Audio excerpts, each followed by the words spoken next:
everybody, welcome back to the Strijdom Sit Down, to a new series called Sports Science. Yeah, so I don't think everyone knows this, but we met each other studying sports science. True. So we are sports scientists. We do actually kind of know what we're talking about. But I think today we're talking about children and their development in sports specifically. I think it's something that interests me. I don't know about you.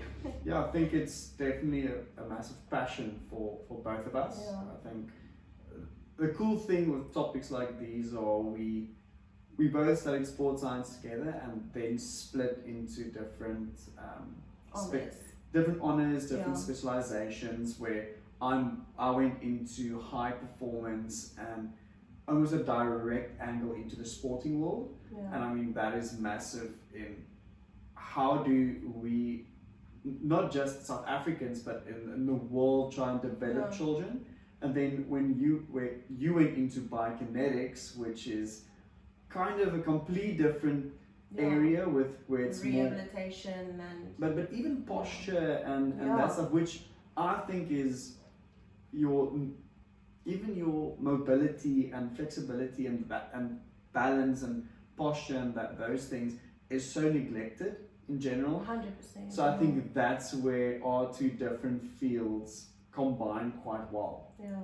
You mentioned about other countries. I actually think when we went to the Sweden trip, then we had such a wonderful experience on how they stop their students from specializing too quickly. I don't know if you remember this, but in their sporting setup, it's not normal for you to specialize quick. Where in South Africa, I think everyone does rugby from, Ramiki rugby and netball, and if you're lucky, you're a girl that does hockey and netball or whatever. But I think because rugby and netball are so almost overpowering, there's not that much room for special or not specialization, diversification of the sports and their development. Especially in primary school, usually they still try and motivate you to do a summer sport and a winter sport, and that's basically it. But I know a lot of the schools, and it's getting worse, is probably the worst, is the wrong word for it, but schools are more hectically focused on, if you go to a school and they approach you for rugby, they don't want you to play cricket, they don't want you to do athletics. It's now a whole year sport. If you went to school and you're an essay sprinter, you're doing athletics throughout the year. You're not going to do rugby, you're going to injure yourself. 100%. And that's where Sweden and I think a lot of European countries are a lot different. And I know, especially myself working in the rugby setup, even your European rugby nations, and I'm talking about your elite nations, your England, your France, and etc. They don't specialize early. That's why you don't. Yes, you go into the club system quite early. They don't have their school rugby system's not as big, but you don't specialize immediately. You do all other sports as well, football, rugby, whatever you want. Where with us, it's a little bit different. Yeah. So I personally didn't specialize. I was never good enough to specialize, but I did every sport under the sun. I mean, I grew up in Italy, so it was a bit different, or not grew up, but most of my sporting years was in Italy and Korea. So there we were in small schools, so I was on the volleyball team and the rugby team even, and the basketball team and. So I had a lot of sports under the belt, and obviously with our degree with sports science, where we had to do a bunch of different sports, that not specializing helped me because I was okay with not being the best, and I think I had so many transferable skills from my other sports into our degree and everything.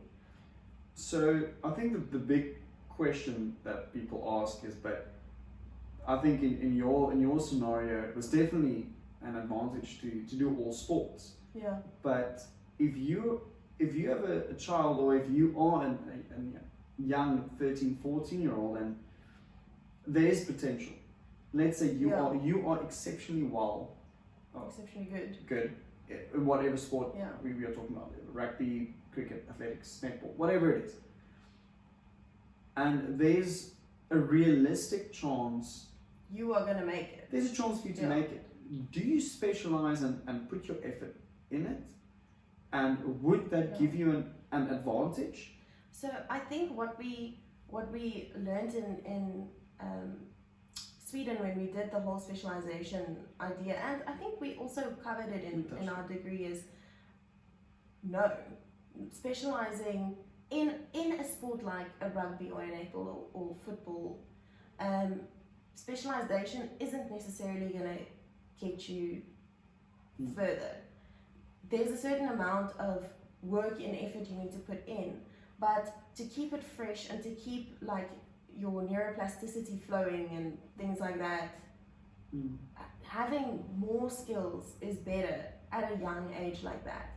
I mean, there are sports like your tennis and Formula One, for example, where you've lost your chance. You're 10 years old. It's too late. Sorry. Yeah, I think that is a complete different field, a whole different discussion. Yeah. I think that's very interesting. Is there's definitely specific sports where, at a certain age, if you're not at a specific level, you've missed the boat. And I think F1 is probably the best example. If you're not driving go-karts by the age of 4, 5, 6, you've missed the boat. Sorry. And I think there's more sports like that. I think golf is definitely one of those as well, where if it's not a very young age, you've played a lot, you've missed a specific window. But I definitely agree with your more general sports. There's a time to specialize, 100%. I don't think, definitely not primary school. I don't even think 14, 15. Yeah. I think if you are someone who's already getting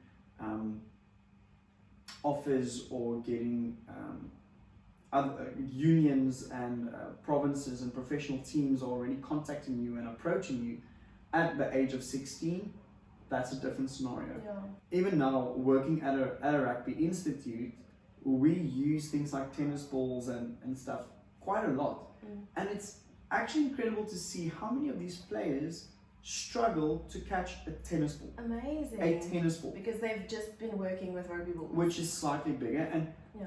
you can see the players with better ball skills have, in matches now, in rugby matches, who drops less balls in rugby matches are the guys That can catch the tennis who can balls. catch the tennis ball. And then, yeah, that's so fascinating. But the other thing that I was thinking about now is, especially with rugby, isn't Brian Obana, didn't he start, he was first a football player, and then there's definitely a professional South African rugby player that started incredibly late. I think it was Brian Obana. I'm not sure. You're testing my knowledge. Oh, I'm so sorry. I thought this was something. No. Okay. No, but there's definitely there's examples of back in the day of players who not specialized, wrong word, but did both sports. Herschel Gibbs played provincial rugby and cricket, for example. A.B. de Villiers, rugby and cricket. You've got, if I'm correct, Skalkberger, the same thing, and he went the rugby route. So, but you don't hear about that anymore. You've got I know there's youngsters now that you've got your one or two that's around, but usually you hear schools are trying to push you to focus in one direction. Then the other thing I want to talk to you about is the relative age effect. Can you tell us a little bit about that?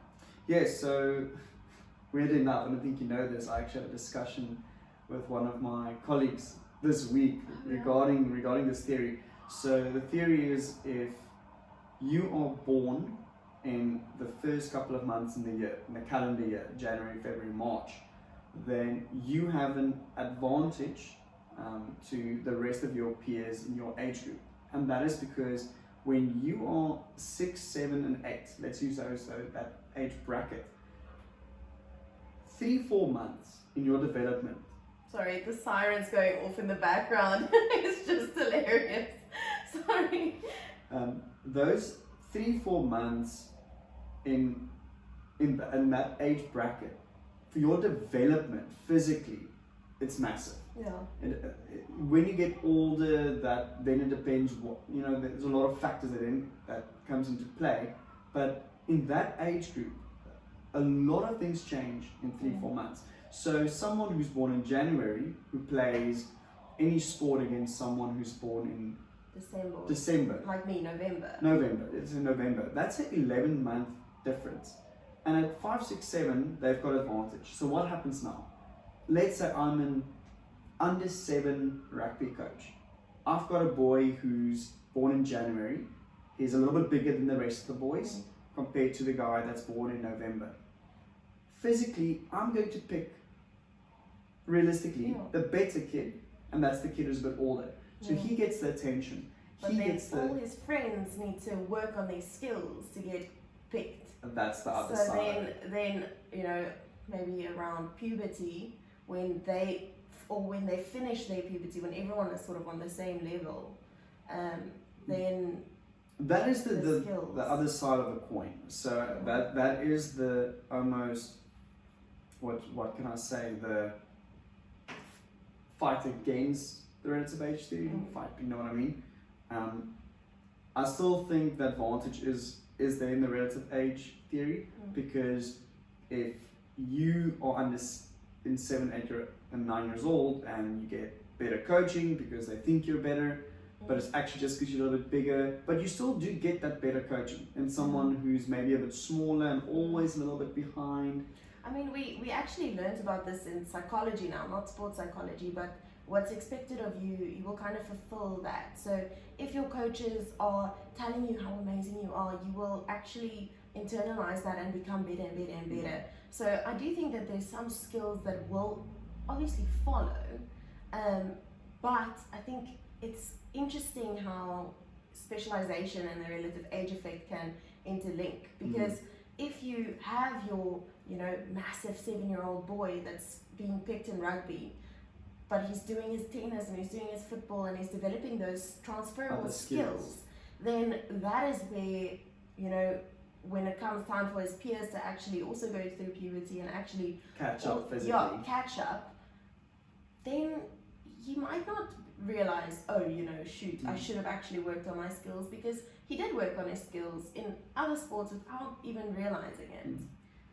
With myself working in a professional rugby setup, it's a semi-pro rugby setup, working with professional coaches and people who have been quite high up, whose sport is a big part of their lives.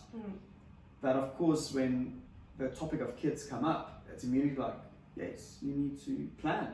The first 3-4 months of the year, that's when your kids need to be born to have an advantage. And I think that's where, and of course we learned about all of these topics in sports psychology, and shout out to Prof. Roblor, fantastic lecture. And I think he of course introduced us to these topics, but he was also the first one who mentioned what you mentioned of, yes, but then the kid who's physically behind gets to develop other skills because he has to. So there's definitely both sides of the coin, and my opinion on the relative age theory, very interesting topic, is I don't think that advantage is that much. I don't think it matters, because it doesn't matter if your kid is good at 7 years old.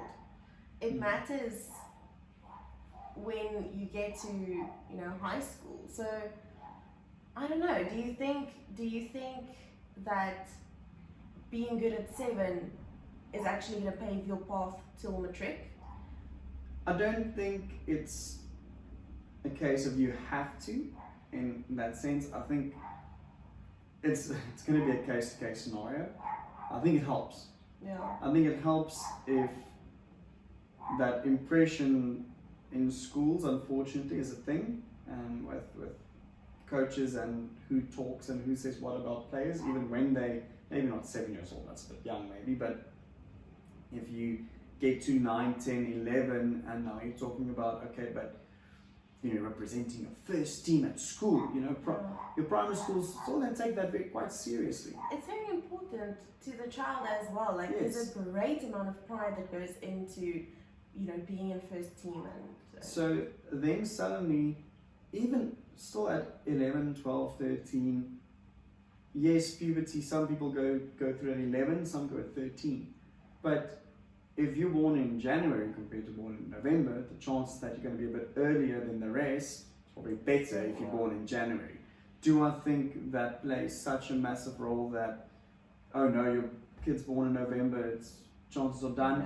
Don't have to ever worry about buying books. I mean, Yeah. I think that's a ridiculous statement, Yeah. to be honest. But, so, do I think parents need to plan?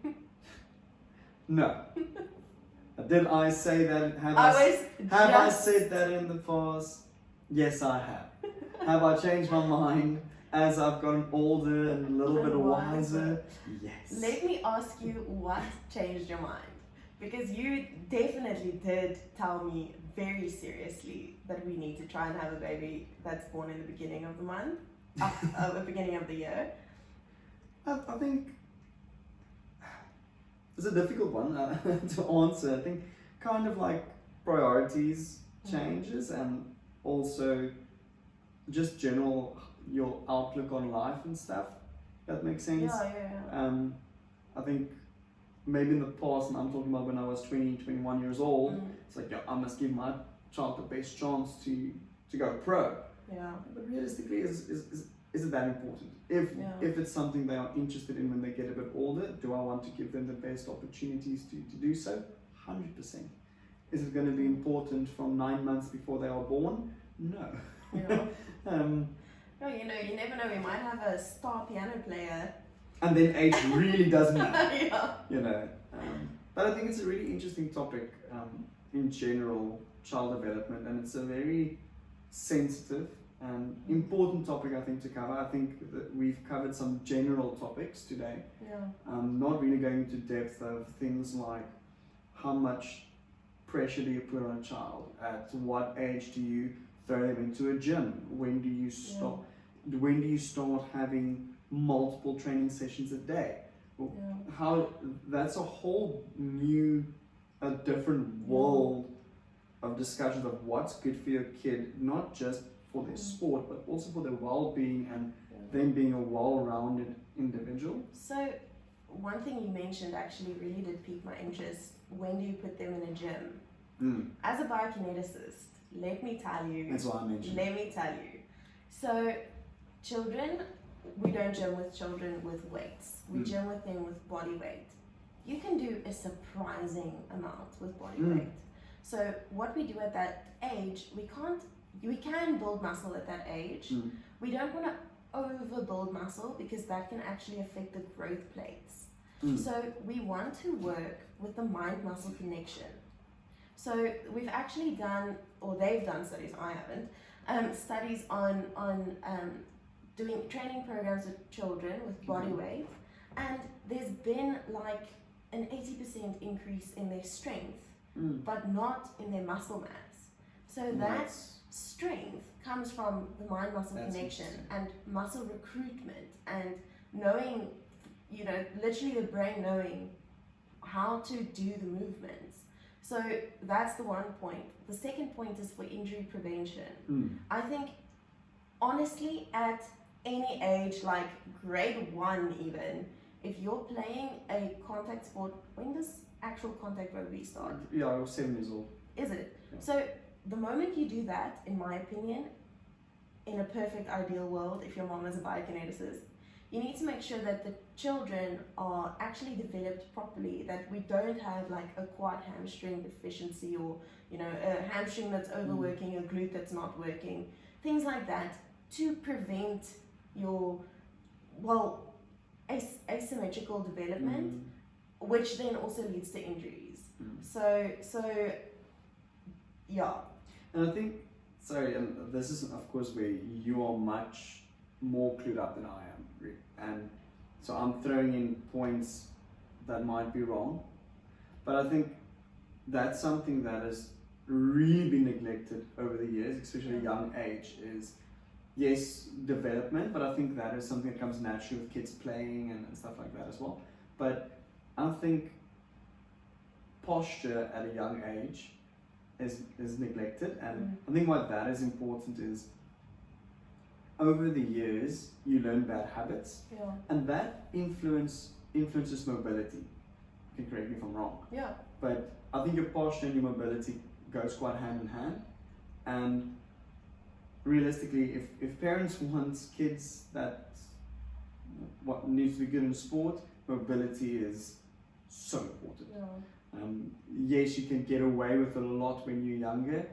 The higher you move up, and as soon as if you hit when you get to a stage when you want to get into the gym and you don't have mobility, you're not going to get as strong. You're going to get less mobile. Important as well if you don't gym correctly as well, and that performance is just gonna tank. You might get bigger and stronger, but you're going to get slower real quick. Yeah, so it's the classic mobility stability triangle. So the more stability you have, as in the base of the triangle, the less what am I saying? The more mobility you have, I'm lying. The more stability you have, the less mobility you have. The more mobility you have, as in the smaller the base, obviously the less. I am getting so confused. I don't know what you're saying. I don't know. Maybe do a strong way from broken. The mobility, stability. Okay, right. Cut. That makes me think of the classic mobility stability triangle, where if a joint is mobile, it's not very stable. But if you have a very stable joint, it's not, or strong joint, it's not very mobile.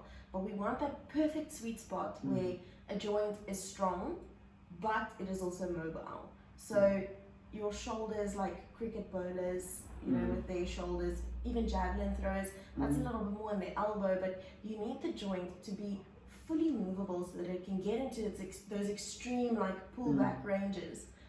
But then you need the muscles to be strong enough to control that deceleration of the arm and to get the throw action going. So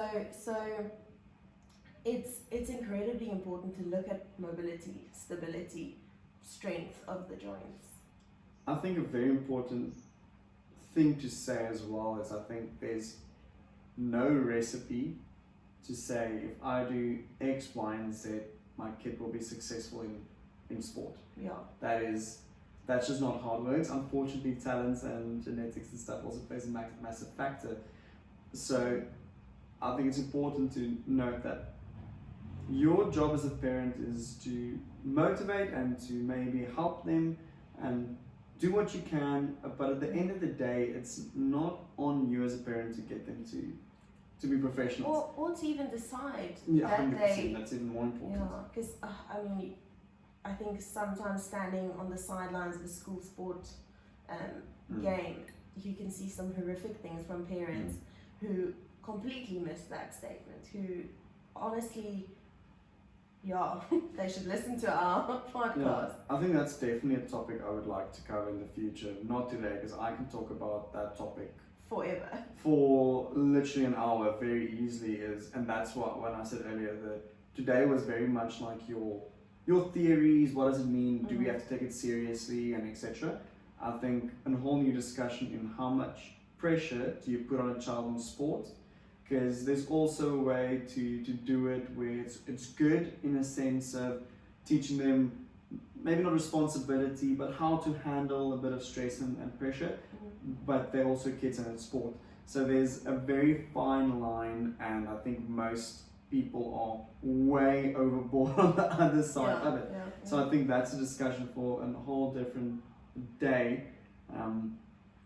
I think it's important to also mention that we're not parents yet. We are not professionals in the sense of complete child development and psychology and those things. We have studied it and we passed, meaning we got at least 50, but we didn't actually continue our professional careers in this. But it is topics that we are very passionate about. Yes. and it's not like we are sucking these things out of our thumb. Yes. We do have a bit of knowledge about it. Yes, maybe textbook wise and so forth, and maybe you've had clients whose children, I've coached a lot of children, so yes, we do have a little bit of experience in that sense of working with these age groups, but we are not professionals in our everyday work or complete professionals in as parents either. I think that's just important to note. Thank you. This was such a nice discussion. I really enjoyed this.